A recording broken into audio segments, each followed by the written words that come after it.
305 logements, un hôpital de jour, un supermarché, une médiathèque et une brasserie. C'est l'ensemble des éléments qui composent l'écoquartier Adelshofen en Alsace. Hubert Meisberger détaille le projet.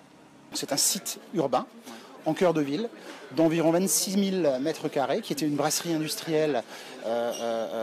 importante, qui a cessé son activité en 2001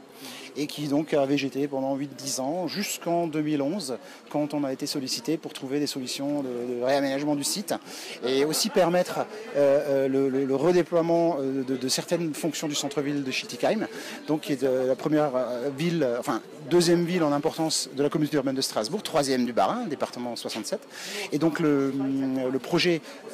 qui était souhaité, c'était de réaliser sur ce site un certain nombre de logements,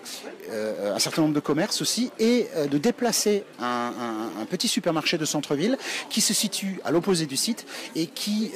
où la municipalité souhaitait donc récupérer ce terrain pour y réaliser une médiathèque. Il y a le volet environnemental, il y a la gestion de l'eau, on ne rejette aucune eau au réseau. L'intégralité des eaux pluviales sont traitées en toiture,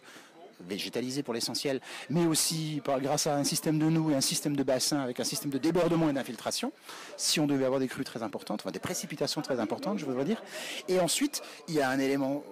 aussi qui est majeur et qui fait l'originalité de ce quartier, c'est que le site ayant été très riche en eau, grâce à la proximité de la nappe phréatique et à son abondance, on réutilise cette eau, cette richesse en eau qui avait en fait à l'époque amené le brasseur à choisir ce site pour fabriquer sa bière. Cette eau aujourd'hui on va l'utiliser pour fabriquer les calories nécessaires au chauffage des logements, de l'eau chaude sanitaire, avec, il est vrai, un petit complément de l'ordre de 5-8% solaire.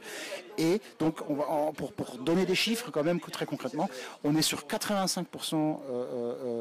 de pompe à chaleur, 5-7% de solaire, et le complément en Alsace, parfois il fait froid en hiver, on a du gaz. Le gaz pour la sécurité et pour le confort de nos futurs résidents en cas de chute de température pour des périodes importantes où la pompe à chaleur, évidemment le soleil serait probablement absent ou à faible importance, ne permettrait plus de chauffer l'intégralité des 300 logements du site.